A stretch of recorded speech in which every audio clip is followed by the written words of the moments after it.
Kan udah papi kasih izin. Sudah. Hah? Kamu jangan di situ, Brian. Kamu kan nggak ngerti. Kalau ngerti, kamu bisa situ. Sudah, Kak. Beda kan? Papi yang muncul situ. Oke, baik ya. Oke, kita lanjut ya. Kita di zaman akhir pasti akan melihat hari kemuliaan Tuhan. Seperti dikatakan bahwa orang yang mengikuti sampai akhir akan diselamatkan. Tak seorang pun yang dapat menggantikan Tuhan dalam pekerjaannya ini. Hanya Tuhan sendiri yang dapat melakukan pekerjaan ini. Karena tahap pekerjaan ini luar biasa. Ini adalah tahapan pekerjaan penaklukan. Dan manusia tidak mampu menaklukkan manusia lainnya. Oke ya. Nah, jadi kalau dikatakan dulu kan kita masih menanti-nantikan masa di mana tidak perlu kamu diajar. Itu saudara nubuatan itu, Yeskiel sudah menubuatkan itu, Yesaya juga. Lalu Yohanes juga di dalam 1 Yohanes 2 ayat 27. Karena pengurapan itu ada di dalam kamu. Gitu ya. Nah, tapi sekarang kita yang hidup sekarang ini, yang sudah menerima kedatangan Tuhan yang kedua, kita menerima pekerjaan terbarukan. Apa itu? Di mana kita manusia tidak bisa melakukan pekerjaan ini untuk mengarahkan orang mengenal Tuhan. Tidak bisa lagi. Ini tahapan pekerjaannya sudah beda. Ya. Namun jangan lupa kalau manusia atau orang percaya yang belum menerima kedatangan Tuhan yang kedua ini, ciri-cirinya saudara, hatinya masih ada di dunia ini gitu. Artinya belum melihat Tuhan datang. Artinya belum mempercayai kalau Tuhan datang. Saudara, tadi ada saya lihat judul dari di YouTube-nya orang ini ya, Muslim ya. Mereka itu buat judul begini. Ciri-ciri apa ya? Atau karakteristik saya lupa ya. Tanda-tanda hadirnya atau turunnya Allah itu ke bumi gitu. Gitu. Saya ternyata mereka juga ini ya. Mereka sudah sampai ke situ gitu ya. Kalau orang Kristen pada umumnya hanya nggak ada bedanya gitu, dari dulu itu aja beritanya gitu. Ya nggak berubah gitu. Nah, ya. Jadi saudara, tahapan pekerjaan kali ini benar-benar ini yang namanya tahapan penaklukan. Penaklukan dengan apa ya? Amazing sekali. Takjub sekali gitu. Menakjubkan sekali. Di mana setiap orang benar-benar ditundukkan oleh Tuhan gitu. Ditundukkan dengan kasih yang luar biasa. Oh, kasih ini saudara tidak seperti yang kita bayangkan. Di dalamnya itu komplit. Kasih yang sabar sekali, tapi juga di dalamnya ada pendisiplinan. Ada kekudusan, ada takut akan Tuhan. Sekaligus ada kemerdekaan, ada kebebasan gitu. Oh, itu indah sekali. Sehingga membuat orang yang ditaklukkan makin menaklukkan dirinya gitu. Karena pekerjaan ini. Jadi setiap orang akan mengalami pekerjaan ini. Jadi setiap kita akan mengalami pekerjaan ini. Yang jadi pertanyaan, bagaimana saya mengetahui kalau saya mengalami pekerjaan itu? Nah, itu penting ya. saudara semakin haus untuk bersekutu dengan Tuhan. Itu salah satu ciri di mana pekerjaan Tuhan ini atau pekerjaan Roh Kudus ini makin lama makin meningkat di dalam kita. Kita ditarik setiap hari ke hadiratnya. Jadi ketika kita melakukan yang dikatakan oleh Tuhan Yesus, kalau kamu berdoa, masuklah ke kamarmu dan kuncilah. Maka Tuhan atau Bapamu di tempat yang tersembunyi itu akan membalaskannya kepadamu. Gitu. Apa yang dibalaskannya? Oh, tentu bukan lagi masalah berkat-berkat materi, berkat-berkat duniawi, enggak. Karena itu semua adalah untuk kehidupan sementara. Tetapi yang dianugerahkan kepada kita, yang dibalaskan tadi itu katanya adalah hidupnya sendiri, hikmatnya, damai sejahteranya, ketenangan, damai sejahtera yang tidak bisa diberikan oleh dunia ini, yang tidak seperti yang diberikan oleh dunia ini. Kebahagiaan yang seperti sungai yang tak pernah kering gitu. Itulah yang Dia berikan kepada kita. Jadi siapa saja yang mendengarkan perkataan ini, mau dia anak kecil sekalipun gitu, remaja, siapapun mereka, itu akan mulai mengubah tujuan hidup mereka gitu. Kalau mau mendengarkan perkataan Tuhan ini gitu, kalau mau mempercayai, maka sejak orang menerima perkataan ini, masa depan mereka itu berubah. Berubah.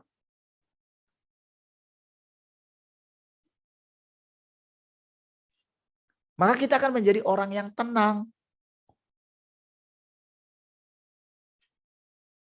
Dalam pemeliharaan Tuhan. Jadi ingat ya, ini nggak dapat digantikan oleh manusia. Karena ini adalah hanya Tuhan yang melakukannya. Manusia hanya ditaklukkan bila mana Tuhan berbicara dengan mulutnya sendiri. Dan bertindak dengan tangannya sendiri. Ingat ya, manusia hanya ditaklukkan bila mana Tuhan berbicara dengan mulutnya sendiri. Dan bertindak dengan tangannya sendiri. Dari seluruh alam semesta, Tuhan menggunakan negeri Sinaga Merah yang sangat besar sebagai tempat pengujian. Lalu setelahnya dia akan memulai pekerjaan ini di seluruh alam semesta. Dengan demikian, Tuhan akan melakukan pekerjaan yang bahkan lebih besar di seluruh alam semesta. Dan semua orang di alam semesta akan menerima pekerjaan penaklukan dari Tuhan. Ya, jadi setelah selesai di sana, ya, pekerjaan penaklukan itu makin tersebar di mana-mana.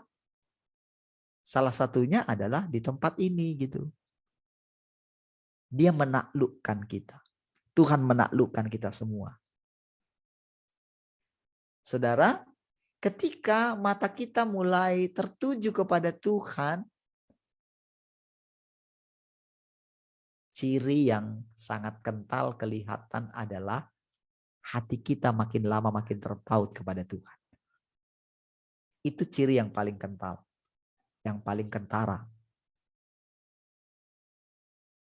Ya, pengenalan kita akan Tuhan itu makin lama makin kuat gitu. Takut akan Tuhan juga makin lama makin kuat gitu.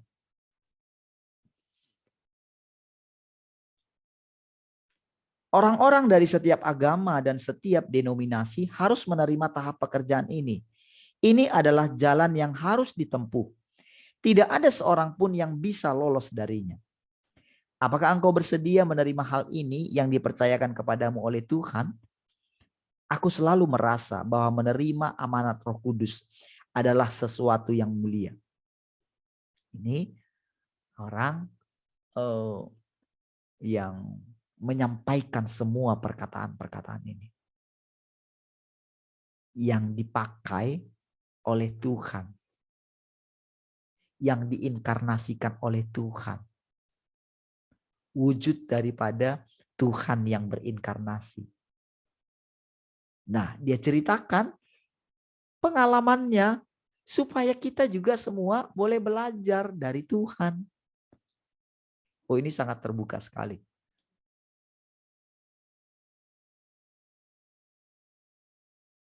Ya.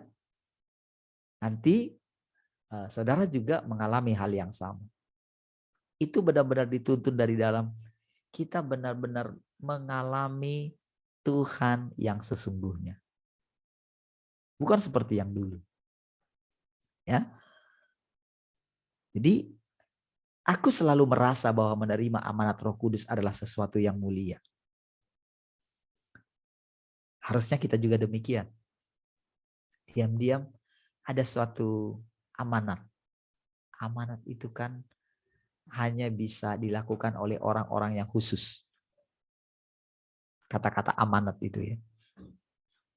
Makanya ada amanat penderitaan rakyat. Gitu.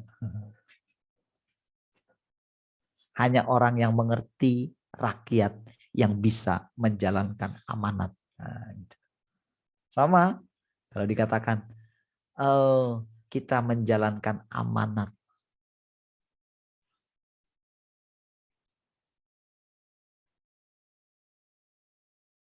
Perintah yang sangat dalam, yang sangat khusus. Saudara, setiap kali saya melihat orang-orang, manusia yang hilir mudik, baik dengan kalau kita melihat setiap hari gitu ya. Itu saudara, saya selalu membayangkan gitu ya. Wah, pekerjaan ini besar sekali. Kalau dikatakan tadi alam semesta ya, wah kita tidak dibatasi oleh ruang dan waktu gitu. Tetapi untuk sampai ke situ dibutuhkan kesabaran kita untuk tekun di hadapan Tuhan. Gitu. Menanti-nantikan Dia. Sabar. Oh, sedikit. Tidak dapat dibandingkan saudara dengan kemuliaan yang akan kita terima. Kemuliaan itu bukan lagi hanya sekedar apa ya, duduk di sebelah kanan Allah Bapa gitu ya, bukan. Pakai mahkota, bukan. Tapi bagaimana kita itu memerintah bersama dengan Dia. Tuhan itu nggak kelihatan, tetapi saudara, pemerintahannya kalau kita terima itu benar-benar sangat kuat gitu. Kita boleh rasakan.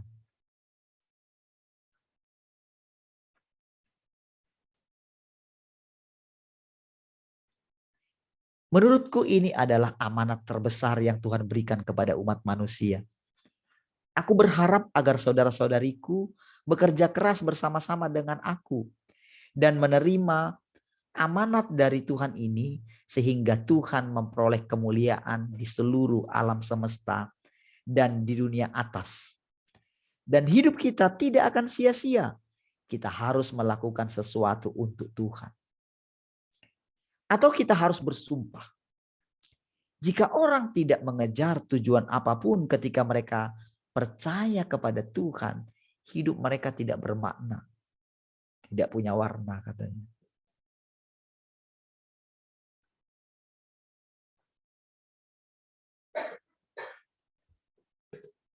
Kalau kita itu nggak punya tujuan yang jelas. Kalau kita hidup kita hanya mengejar apa yang di dunia, aduh sayang sekali. Kasihan sekali. Tapi ketika kita mulai setiap hari mengarahkan tujuan kita dengan kehidupan yang sesungguhnya, oh kita akan tekun saudara menjalani kehidupan kita. Kita akan sangat mengucap syukur ketika walau ada halangan, tantangan, ada ujian-ujian di dunia kita alami gitu ya. Ada ujian penolakan, ada ujian tidak merasakan Tuhan, ada ujian malas ketika kita bangun gitu ya. Ada ujian bagaimana caranya berdoa. Kita akan tekun melakukannya karena sedikit waktu lagi, sangat sedikit saudara, waktu lagi. Kita merasakan perubahan setiap hari. Perubahan setiap hari yang kita alami adalah perubahan karena kita mengalami Tuhan. Mengalami Tuhan adalah mengalami kesegaran setiap hari di hadirat-Nya. Oh, sehingga setiap hari rasanya hati kita deg-degan gitu. Tuhan mau melakukan apa hari ini? Dari sisi yang mana Tuhan menampakkan dirinya kepada kita? Kita semakin sangat antusias menantikan kehadirannya setiap hari. Jadi bukan lagi menantikan kedatangan Tuhan yang kedua ya, tapi menantikan kehadirannya. Wajahnya yang diperlihatkan setiap waktu kepada kita itu adalah wajah yang indah gitu, yang senyum gitu. Dia tidak ada memaksa gitu ya. Dia tidak murung gitu. Dia tidak datang dengan tegang wajahnya. Tidak. Dia datang saudara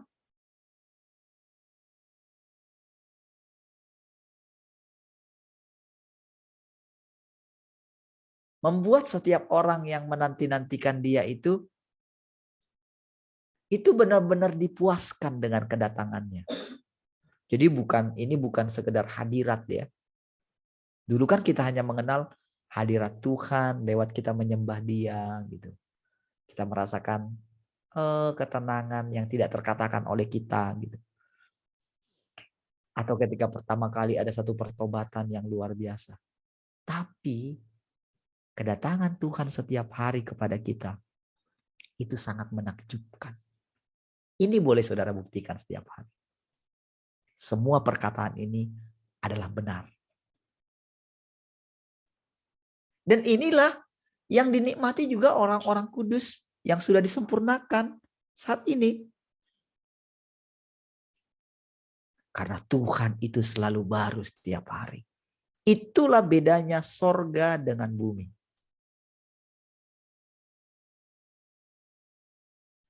Dan tepat perpaduan antara yang awal dan yang akhir itu. Alfa dan Omega. Itu perpaduan yang sangat indah, saudara. Kita boleh menikmati keduanya. Tidak terlalu lambat, tidak terlalu cepat. Kadang-kadang rasanya kita itu harus diburu. Kita mesti tanya, kenapa kok kayak Tuhan terburu-buru? Memburu-buru kita. Ingat, Tuhan selalu punya niat baik. Jadi kalau Tuhan buru-buru kita gitu, nggak usah terkejut gitu. Jangan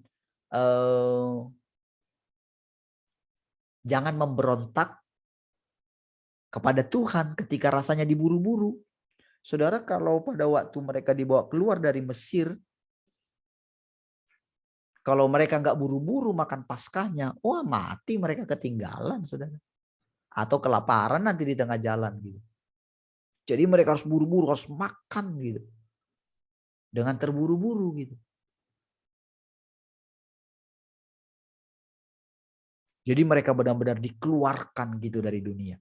Itu sebagai satu gambaran bagi kita. Jadi saudara, setiap hari kita akan melihat pimpinan Tuhan yang baru gitu.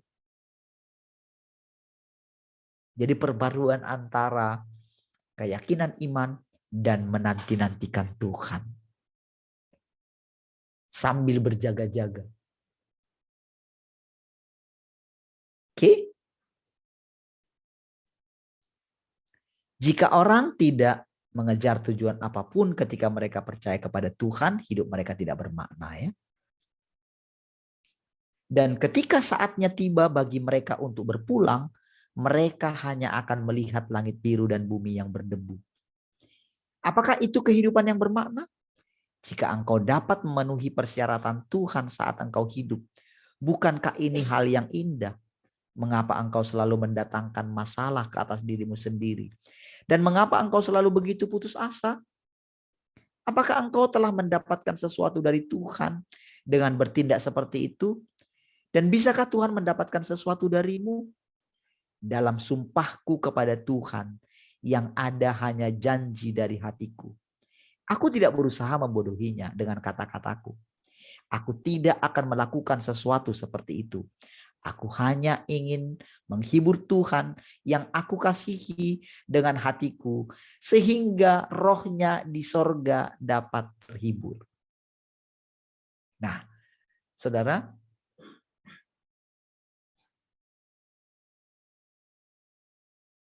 demikian juga dengan hati kita, saudara.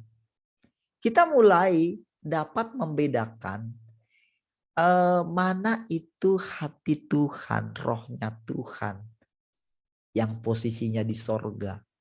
Ketika dikatakan di sorga itu di mana? Gitu. Pelajaran-pelajaran tentang ruang maha kudus, harusnya kita sudah lampauin, ya nggak perlu lagi kita ulang gitu ya. Itu kita sudah harus lampaui. Tapi sekarang adalah apa sih sebetulnya ruang maha kudus itu? Gitu. Jadi bukan lagi sekedar itu tempat yang tirai terbelah lah, enggak, itu sudah lewat ya, sudah lewat. Sekarang adalah realitanya. Nah, jadi saudara, ketika dia mengatakan yang kuinginkan adalah bagaimana aku bisa menghibur rohnya Tuhan di sorga, kata. Ya, nah untuk mengerti ini saudara, hanya ketika saudara mulai menaikkan doa-doa seperti yang kita belajar tadi pagi. Dan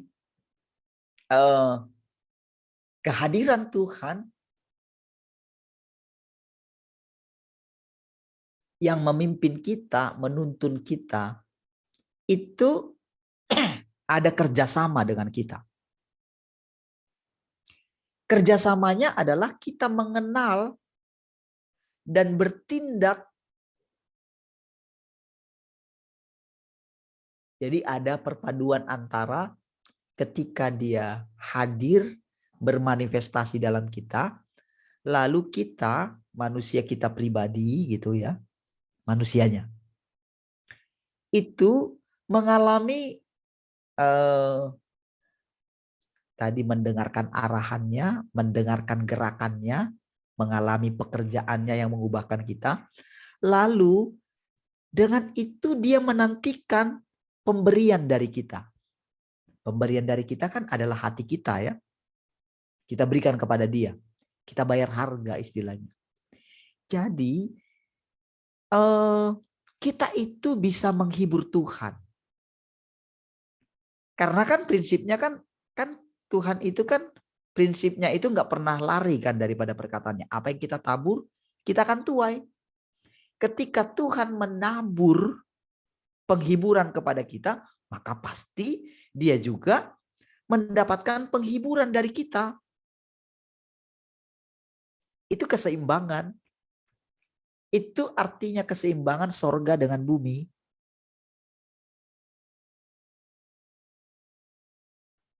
Nah, itu juga proses penaklukan.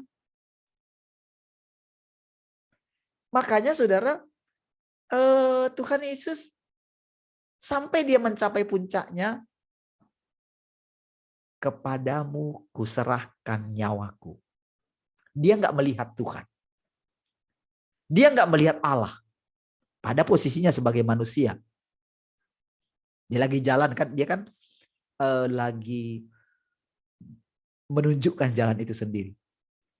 Sekalipun Allahnya yang menuntun dia, ya Bapa gitu ya.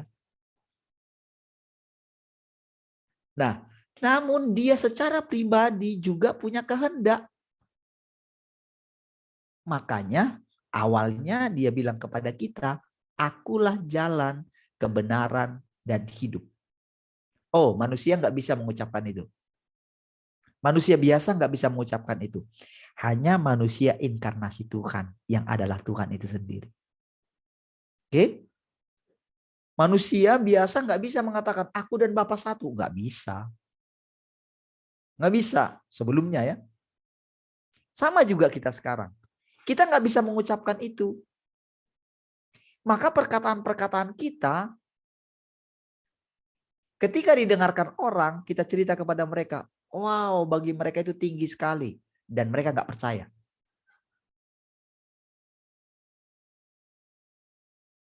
Mungkin mereka akan menganggap kita itu terlalu mengawang-awang gitu. Terlalu, orang akan mengatakan begini, dari mana dia tahu gitu. Sementara dia tidak belajar, sementara dia nggak keluaran sekolah teologi, dari mana dia tahu? Kemana Bayan? Kemana? Kemana? Oh.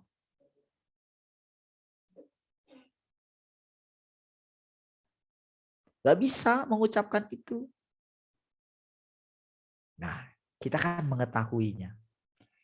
Jadi, ketika Tuhan mengatakan, saran saya begini saudara ya. Kalau saudara masih rindu baca Alkitab gitu ya. Kalau saya sih istilahnya begini, sudah kisah-kisah dalam Alkitab itu rasanya sudah, karena sudah terus kita baca gitu ya, berulang-ulang gitu ya. Itu kisah-kisah itu sudah nempel gitu. Tapi yang sekarang kita mau cermati adalah bagaimana sebetulnya Tuhan itu dulu menghidupi satu kehidupan di mana dia manusia sekaligus Allah hidup di dalamnya gitu.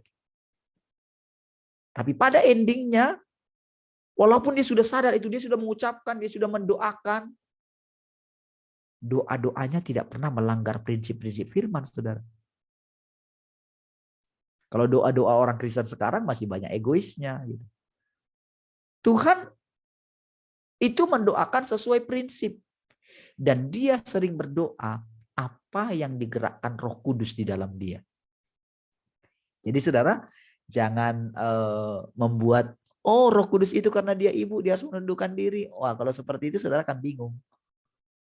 Tetapi kalau saudara dalam arti Roh Kudus adalah rohnya Allah itu sendiri, saudara akan ngerti. Ya. Nah, jadi bayangkan Tuhan yang dikatakan yang dikandung oleh Roh Kudus, tetapi dia digerakkan oleh Roh Kudus. Nah, gimana caranya itu? Lalu di satu sisi dia bilang akan apa namanya? Ketika aku pergi, maka penolong itu akan datang, yaitu yang kuutus di dalam nama Bapakku gitu. Itu orang bingung gitu.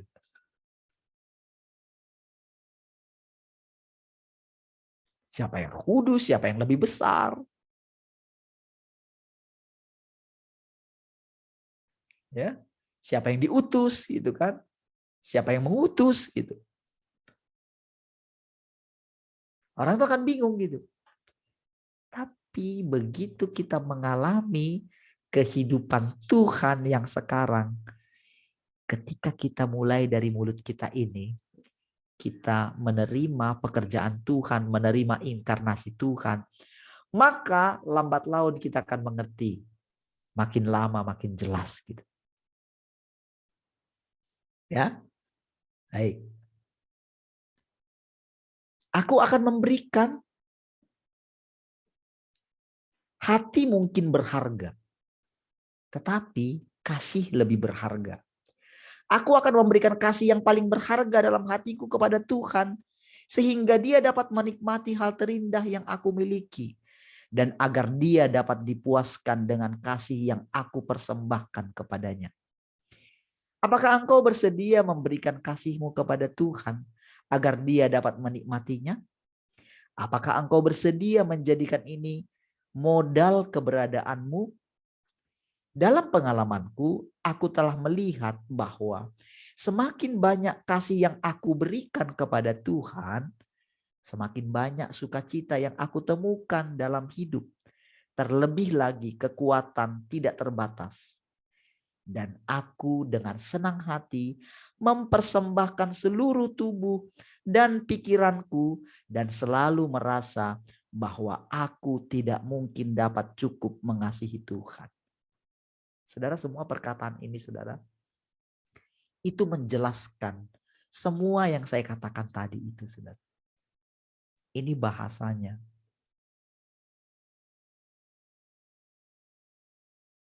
Jadi saya ceritakan panjang tadi di awal itu. Tapi saudara, ini ketika dikatakan ini cukup menyimpulkan bahwa seperti inilah kondisinya begitu kita mempersembahkan diri kita dengan benar. Hati memang penting katanya kan, hati.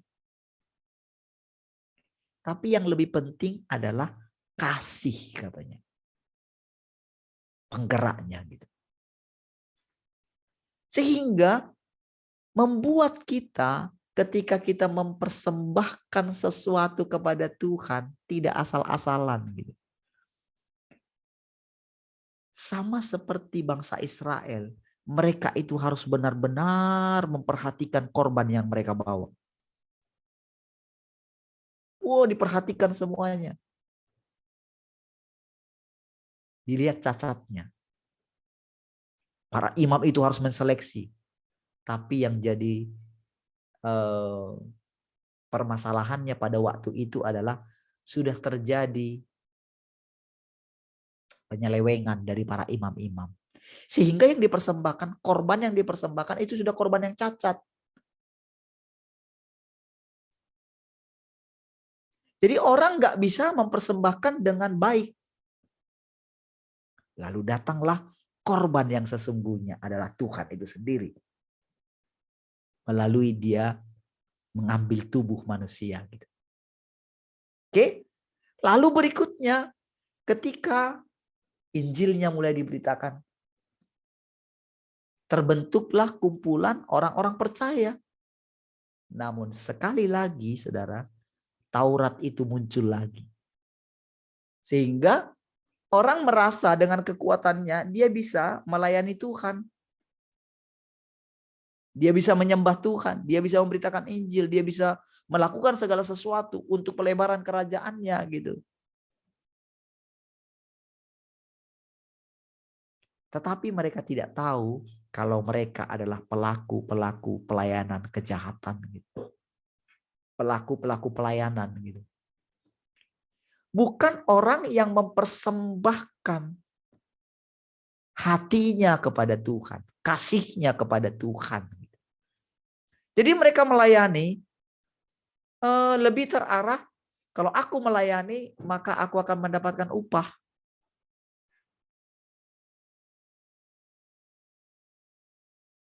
Yang ada hitung-hitungan.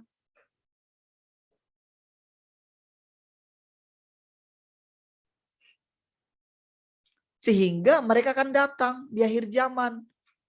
Bukankah kami mengusir setan demi namamu, membangkitkan orang demi namamu? Enggak. Aku tidak mengenal kamu. Kamu semua pembuat kejahatan. Gitu. Itulah yang namanya pekerja pelayanan, pekerja pelayan. Gitu. Dia nggak mau meningkat. Dia tidak menjadi penghiburan bagi Tuhan. Gitu. Dia tidak menjadi anak yang menyukakan hati ayahnya. Dia tidak menjadi sahabat, tapi dia pelaku pelayanan. Sama seperti iblis adalah pelaku pelayanan.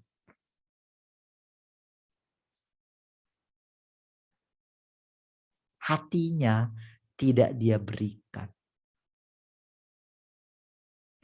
Orang ini tidak mau memikul beban yang diberikan oleh Tuhan. Dia merasa bisa melayani Tuhan.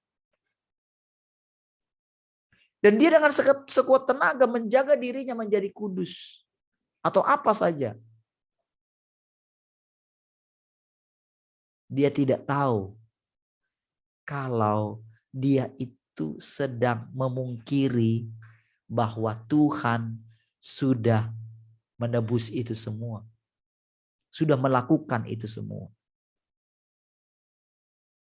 Sehingga orang-orang seperti ini akan sering bersungut-sungut dengan keadaannya. Dia akan membandingkan dirinya dengan orang lain. Aku sudah begini kok hidupku nggak berubah-berubah gitu.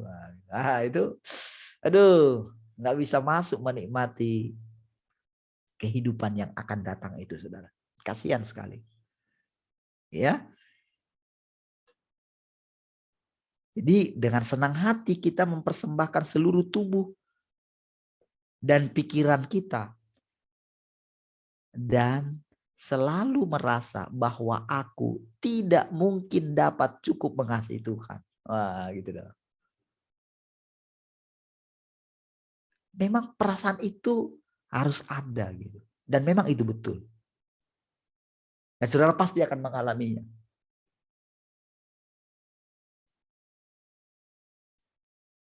Ketika saya mengalami ini, saudara, saya bilang begini, terus gimana dong Tuhan gitu, bingung gitu. Paulus juga demikian kan? Padahal dia sudah wah dari sejak mudanya, saudara, dia benar-benar ingin mengasihi Tuhan. Dia sudah melayani sampai melanglang buana sampai ke Eropa sana gitu. Tak ada yang ditakuti sama dia gitu. Ada banyak sekali mengalami tantangan. Dia sampai bekerja demi mencukupi pelayanannya. Dia nggak mau menjadi beban gitu. Tetapi dia diproses sama Tuhan dengan orang-orang meninggalkan dia. Dia sendirian.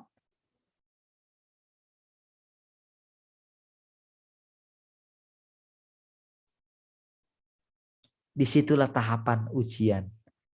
Bahwa bedanya kita dengan Tuhan itu adalah rasanya kita tidak tahu apakah bisa kita mengasihi Tuhan. Gitu.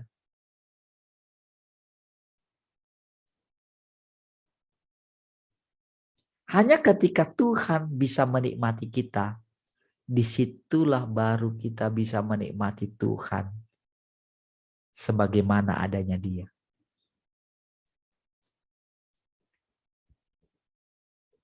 Jadi kalau kita bisa menikmati Tuhan, itu anugerah Tuhan.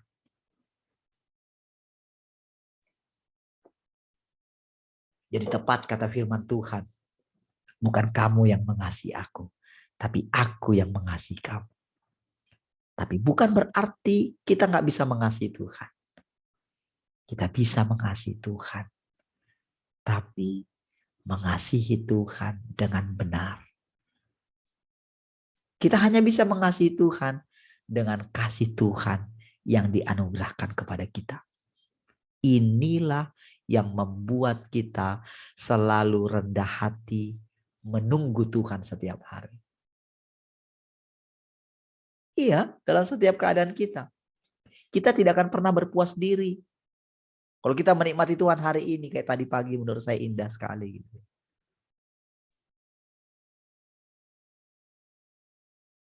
Pengen rasanya lanjut terus cerita. Menceritakan perasaan Tuhan.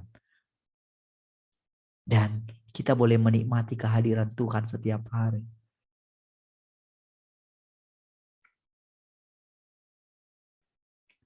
Jadi apakah kasihmu adalah kasih yang remeh ataukah kasih yang tak terbatas? Tidak terukur.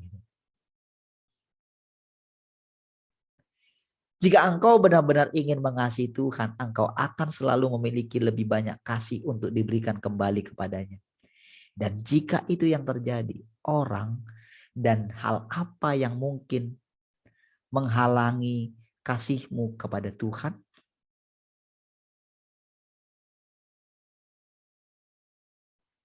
Tuhan menghargai kasih setiap manusia.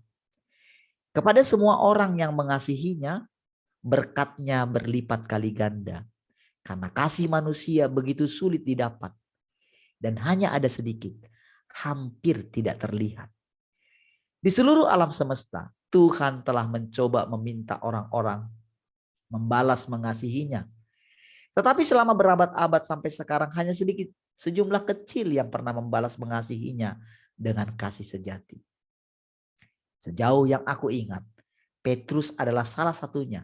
Tetapi dia secara pribadi dibimbing oleh Yesus. Secara pribadi.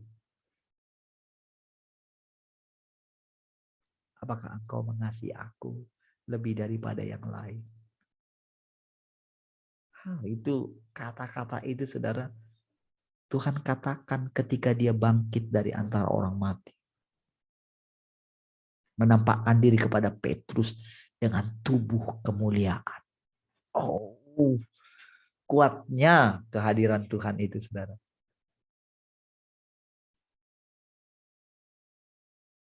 Kita?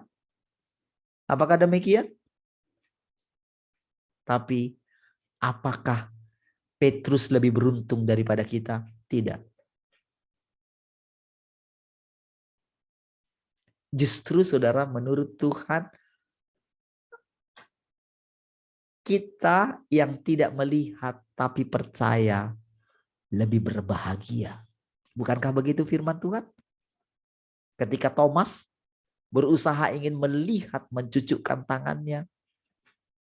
Karena dia nggak yakin Tuhan sudah bangkit gitu. Ketika Tuhan datang, sampai dia panggil dia. Sini. Saudara, bagi kebanyakan orang ingin meniru Musa. Musa itu saudara, sampai dia bisa meminta, perlihatkanlah kemuliaanmu. Dan Tuhan menjawabnya. Menurut orang, Musa sudah sangat hebat sekali. Tapi menurut Tuhan, menurut Tuhan, Musa tidaklah hebat. Karena dia menikmati banyak sekali anugerah kasih karunia.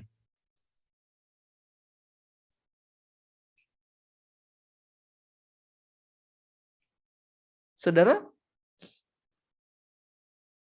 menurut zaman, kita juga adalah orang-orang yang beruntung. Karena kehadiran Tuhan itu sekarang masanya adalah dia benar-benar hadir di dalam. Dulu mereka tidak mengalami seperti yang kita alami. Ini dulu ya. Yang dialami oleh Musa tidak seperti yang kita alami. Yang dia alami itu benar-benar Tuhan itu di luar. Tapi yang kita alami Tuhan benar-benar di dalam. Masuk di dalam hati kita. Bahkan dia hidup di dalam kita. Menggantikan kita. Dia menjadi jalan kita. Oh, Musa tidak begitu. Dia ditunjukkan jalan. Ini loh jalannya. Kamu pakai ini, kamu pakai ini. Kita tidak.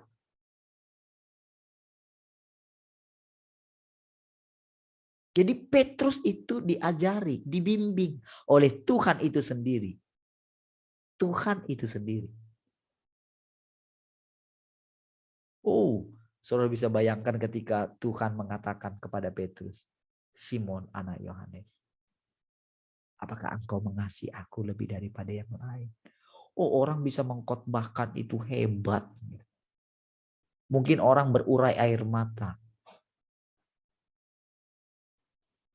Tapi apakah orang benar-benar mengalami bagaimana benar-benar kasih yang dimiliki oleh Tuhan itu, yang sampai rela taat sampai mati di kayu salib, walaupun dia itu setara dengan Allah. Tapi masih dia itu dalam keadaan sebagai anak. Dia telah belajar menjadi taat, bahkan taat sampai mati di kayu salib.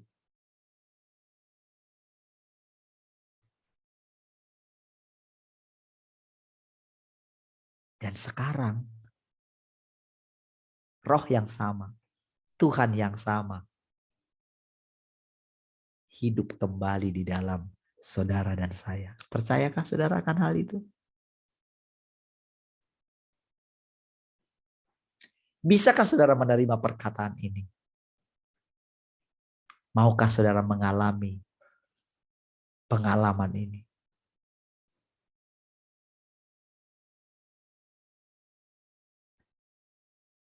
Dan hanya pada saat kematiannya lah dia memberikan kasihnya yang penuh kepada Tuhan. Berarti itu butuh waktu.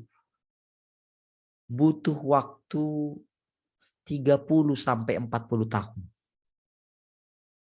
Dia benar-benar baru bisa ketika dia salib itu datang kepada dia. Disitulah dia mengatakan, aku tidak layak disalibkan sama seperti Tuanku, Tuhanku. Dia minta disalibkan terbalik. Gitu.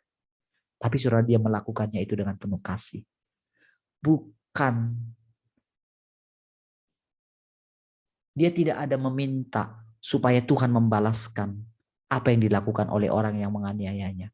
Karena dia tahu dia harus menjalaninya. Disitulah dia baru tahu bagaimana kehidupan yang sesungguhnya mempersembahkan diri kepada Tuhan.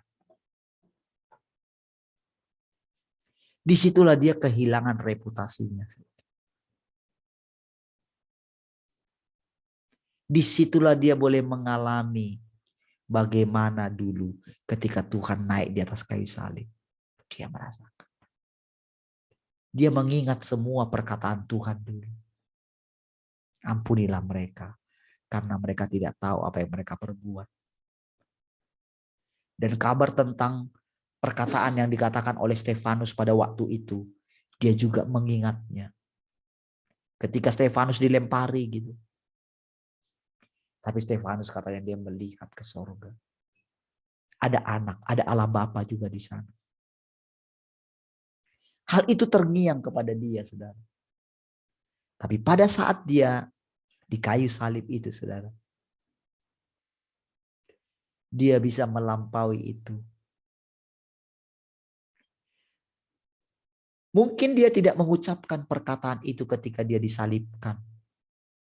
Tetapi, saudara, dia boleh benar-benar mengalami tanpa dia ucapkan, hatinya sedikit pun tidak meminta supaya Tuhan membalaskan apa yang dilakukan oleh para penganiaya dia kepada dia. Dia tidak minta pembalasan dari Tuhan karena dia mengerti prinsipnya. Apa bedanya dengan kita? Kita tidak dibimbing secara langsung, secara fisik oleh Tuhan. Tetapi saudara, apa yang kita alami justru kita lebih tinggi. Karena di tengah kita tidak melihat Tuhan secara fisik. Tapi kita bisa mengalami kasih Tuhan. Kita boleh merasakan bimbingan seperti yang dialami oleh Petrus. Petrus itu benar-benar melihat Tuhan yang sudah bangkit. Kita hanya mendengarkan firman-Nya, hanya mendengarkan Injil dari pemberitaan mereka. Tapi sekarang Tuhan bilang kepada kita bahwa aku sudah mendapatkan kamu. Oh, saudara, untuk didapatkan oleh Tuhan itu sesuatu anugerah. Saudara, hanya dengan ketika kita ditaklukkanlah baru kita bisa didapatkan oleh Tuhan. Barulah kita boleh mendengarkan perkataan itu. Barulah mata kita terbuka. Dan itu satu keuntungan bagi kita. Karena begini saudara. Karena begitu kita mempercayai seperti yang dikatakan oleh Tuhan. Berbahagialah orang yang percaya sekalipun tidak melihat. Berarti kita lebih berbahagia daripada mereka. Itu firman Tuhan. Jadi kalau kita bisa merasakan bimbingan Tuhan. Kita biasa hidup seperti biasa. Saudara, seperti manusia biasa. Tapi jauh di lubuk hati kita yang paling dalam. Dengan diam-diam. Kita merasakan. Kita mendengarkan perkataan. Di dalam hati kita yang paling dalam. Engkau tinggal dalam aku. Dan aku dalam kamu.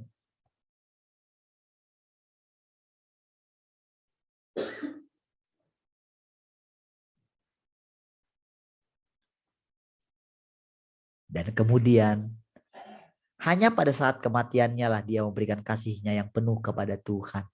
Dan kemudian hidupnya berakhir. Jadi di bawah kondisi yang mengerikan ini, Tuhan mempersempit ruang lingkup pekerjaannya di alam semesta. Serta menggunakan negeri Sinaga Merah yang sangat besar sebagai zona demonstrasi. Memusatkan semua energi dan upayanya di satu tempat untuk membuat pekerjaannya lebih efektif dan lebih bermanfaat bagi kesaksiannya.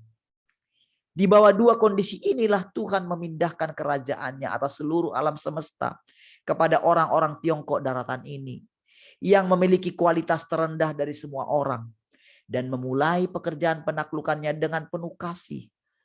Dan setelah dia membuat mereka semua mengasihinya, dia akan melaksanakan langkah berikutnya dari pekerjaannya, yaitu rencana Tuhan. Demikianlah pekerjaannya mencapai efek yang terbesar. Ruang lingkup pekerjaannya memiliki inti dan batasan.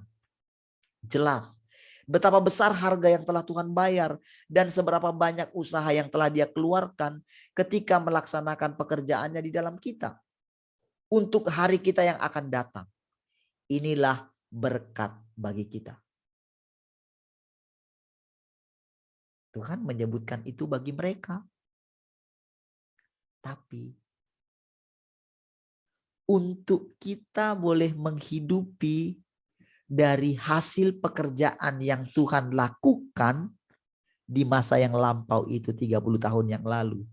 Untuk kita boleh menikmati pekerjaan itu sekarang, itu pun anugerah.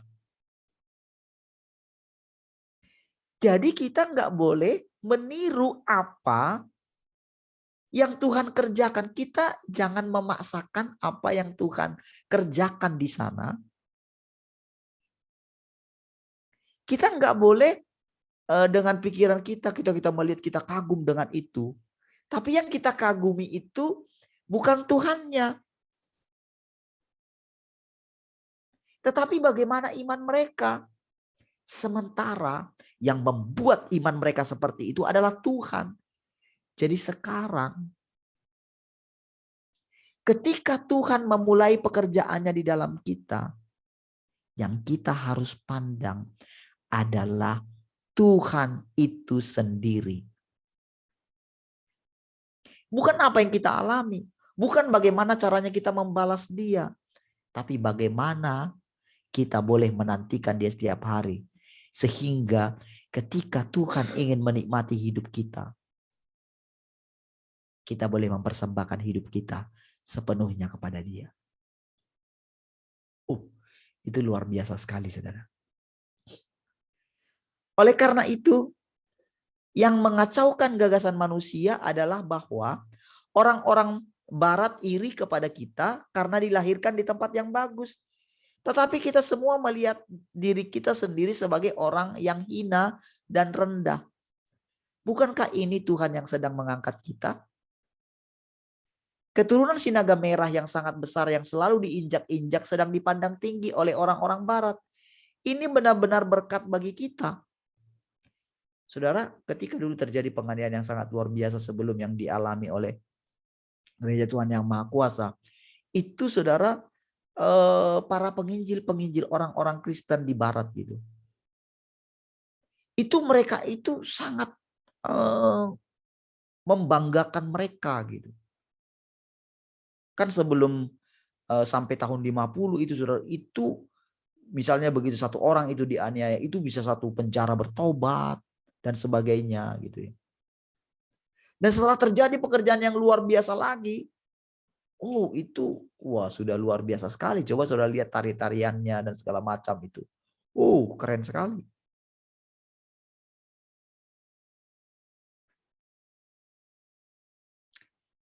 Ketika aku memikirkan ini, aku dikuasai oleh kebaikan Tuhan dan oleh kasih sayang serta kedekatannya.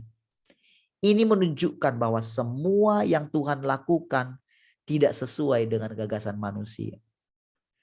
Meskipun semua orang ini dikutuk, dia tidak dibatasi oleh batasan hukum. Dan dia telah dengan sengaja memindahkan pusat pekerjaannya ke bagian bumi ini. Maksudnya di sana. Dia pindahkan dari Israel ke situ. Gitu. Inilah sebabnya aku bersuka cita. Inilah sebabnya aku merasa bahwa bahagia tak terkira. Sebagai seseorang yang mengambil peran utama dalam pekerjaan itu, sama seperti para imam besar di antara orang Israel. Aku dapat secara langsung melaksanakan pekerjaan roh dan secara langsung melayani roh Tuhan. Ini adalah berkatku. Dia secara pribadi ya. Siapakah yang berani membayangkan hal seperti ini? Oh, dulu mana terbayangkan ini saudara. Dan melihat kehidupan kita, untuk apa? Terlalu tinggi bagiku Tuhan, kata Daud. Namun sekarang, hal ini secara tak terduga telah datang atas kita. Ini benar-benar merupakan sukacita besar yang layak untuk kita rayakan. Aku berharap agar Tuhan terus memberkati kita dan mengangkat kita sehingga kita yang hidup di tumpukan kotoran ini dapat dipakai secara luar biasa oleh Tuhan. Dan dengan demikian kita dapat membalas kasih-Nya. Jadi saudara, kehidupan kita selanjutnya saudara ketika kita dilatih, anak-anak mulai menciptakan lagu, menari untuk Tuhan. Dan nanti kita diberikan anugerah. Ya, buat rekamannya, Tuhan tambahkan lagi. Tuhan menaruhkan karunia-karunia, memainkan alat musik dan sebagainya. Dia memberikan nada-nada yang baru, nyanyian yang baru, lagu-lagu yang baru, dengan irama yang baru, dengan kata-kata yang penuh kuasa, nyanyian pengajaran. Itu terus meningkat. Kita melihat anak-anak kita tumbuh. Nanti bagaimana mungkin ketika mereka meninggalkan kita. Kehidupan akan kita jalani saudara. Kalau dulu saudara kita selalu takut. Segala sesuatu, nanti Tuhan mau datang, Tuhan mau datang, Tuhan mau datang. Tapi sekarang saudara. Kita merasakan saudara tidak ada yang monoton. Kita menikmati setiap hari apa yang terjadi.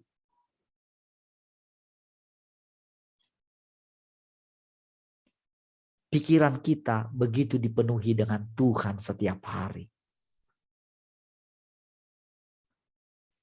Jalan yang sedang kutempuh sekarang adalah jalan membalas kasih Tuhan. Kiranya itu juga jalan yang kita tempuh. Tetapi aku selalu merasa bahwa ini bukan kehendak Tuhan. Juga bukan jalan yang seharusnya kutempuh. Untuk dipakai secara luar biasa oleh Tuhan. Ini adalah kehendak Tuhan. Dan ini adalah jalan Roh Kudus. Mungkin aku salah. Tetapi kupikir ini adalah jalanku. Sejak lama aku bersumpah kepada Tuhan bahwa aku ingin supaya dia, saya tambahkan kata supaya ya. Supaya dia membimbingku agar aku dapat masuk ke jalan yang seharusnya ku tempuh dengan segera dan memenuhi kehendak Tuhan sesegera mungkin. Apapun yang orang lain pikirkan, aku percaya bahwa mengikuti kehendak Tuhan adalah yang paling penting. Tidak ada yang lebih penting dalam hidupku dan tak ada seorang pun yang dapat merampas hakku ini. Ini adalah pandangan pribadiku dan mungkin ada beberapa orang yang tidak dapat memahaminya. Tetapi kupikir aku tidak perlu menjelaskan hal ini kepada siapapun. Ada hal-hal saudara yang kita alami masing-masing kita berbeda dengan Tuhan, berbeda dengan orang lain. Itulah keunikan pekerjaan Tuhan. Jadi hanya kita secara pribadi yang tahu. Sekalipun dia tahu segala sesuatu, tetapi dia juga menghargai privasi kita. Dia juga menunggu kita mengungkapkan isi hati kita. Dia bukanlah orang yang suka kepoin kita.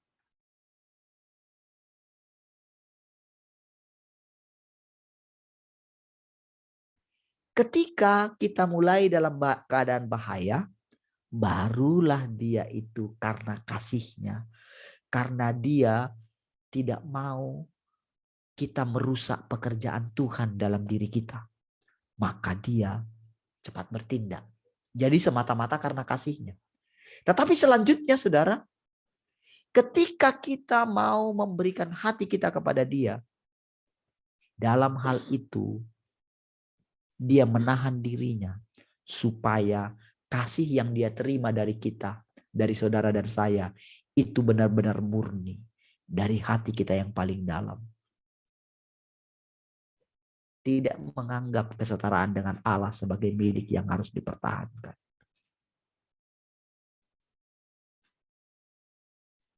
Itulah keunikan, salah satu keunikan daripada pekerjaan Tuhan dalam menyelamatkan kita.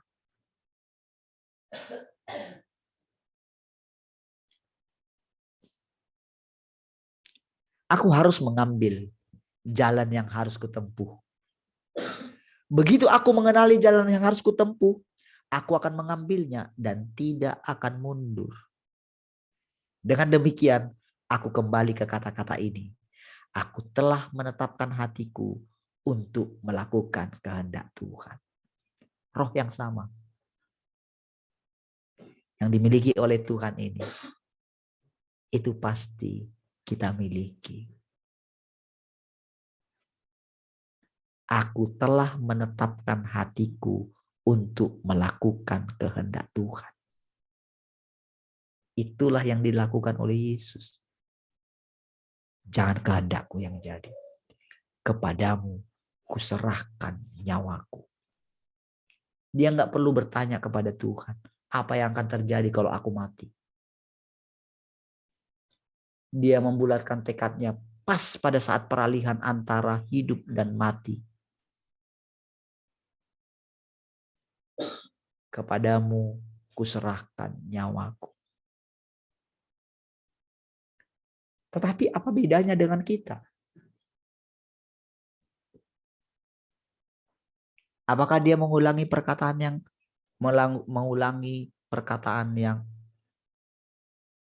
yang lalu?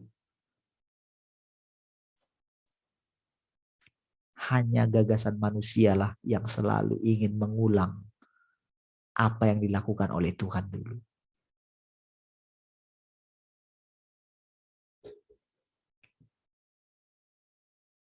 Sekarang bagaimana kita hidup? Aku telah menetapkan hatiku hanya untuk melakukan kehendak Tuhan. Apa kehendak Tuhan? Orang bisa, oh ini kehendak Tuhan, ini kehendak Tuhan. Enggak. Kehendak Tuhan kita ketahui kalau kita itu benar-benar tekun menantikan Dia dan mempersembahkan hati kita setiap hari kepada Dia. Baru kita ngerti apa kehendak Tuhan yang sesungguhnya. Kita nggak bisa plot, ini kehendak Tuhan.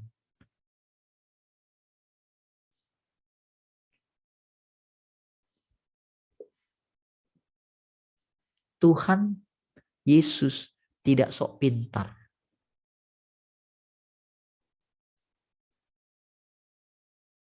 Kepalanya ini saudara tidak diisi dengan pengetahuan dari yang sebelumnya. Dia membatasi dirinya. Ketika dia tidak melihat Bapaknya di sorga. Kenapa engkau meninggalkan aku? Dia tidak berusaha mencari-cari Bapaknya ada di mana. Enggak. Dia tidak berusaha membangkitkan imannya. Oh, Allahku ada di dalam aku. Tidak.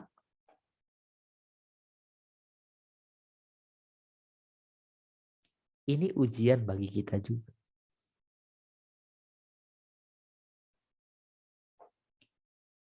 Kita tidak perlu memaksa-maksakan kita kayak dulu. Roh yang dalam aku jauh lebih besar dari dunia ini, dari roh yang ada di dunia ini. Tuhan dalam aku. Hidup yang kuhidupi sekarang. Oh, kita sudah harus lalui itu, saudara. Dan memang itu dulu kita lakukan. Nggak salah dengan itu dulu. Tapi sekarang kita sedang masuk ke zaman yang berbeda. Pekerjaan Tuhan yang lebih dalam. Bukan karena siapa kita. Tapi masalahnya karena ini pekerjaan Tuhan, bukan pekerjaan kita. Kalau pekerjaan kita, kita bisa intervensi Tuhan. Kita boleh mengajari Tuhan. Yesus tidak mengajari Bapaknya.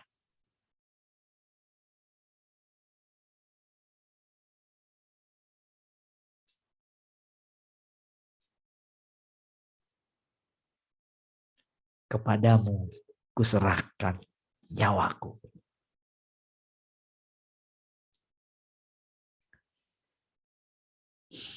Aku yakin saudara-saudariku tidak akan mengkritik aku. Secara keseluruhan sebagaimana yang kulihat, orang lain dapat mengatakan apa yang mereka suka. Tetapi aku merasa bahwa mengikuti kehendak Tuhan adalah yang terpenting. Dan tidak ada yang dapat menahanku dalam hal ini. Saudara, semakin kita mengerti bahwa perkataan-perkataan Tuhan luar biasa, rasanya kita dipenuhi dengan hikmat, saudara. Rasanya kita pengen ngajar orang lain, mengajak orang lain, supaya lebih tunduk kepada Tuhan. Tapi pada kenyataannya, bahwa melakukan kehendak Tuhan adalah hal yang paling penting, yang terpenting. Tuhan Yesus tidak pernah merasa sendirian ketika murid-muridnya meninggalkan Dia. Ketika terjadi tercerai-berai, saudara. Kan pada waktu tercerai-berai kan. Tapi Tuhan sudah mengingatkan sebelumnya. Aku mengatakan hal ini sekarang, supaya nanti ketika waktu itu terjadi, kamu tidak tawar hati. Dia tahu bagaimana iblis ingin menapi Petrus.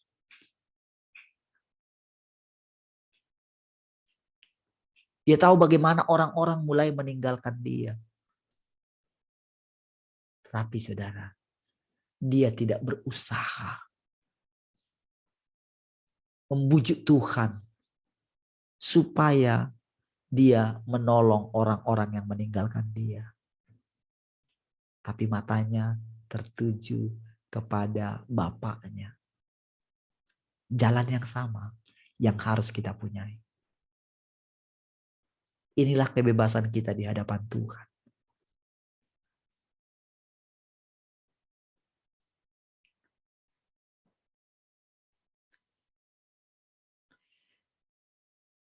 Mengikuti kehendak Tuhan tidak mungkin salah. Dan itu bukan bertindak untuk kepentingan sendiri. Aku percaya bahwa Tuhan telah melihat ke dalam hatiku.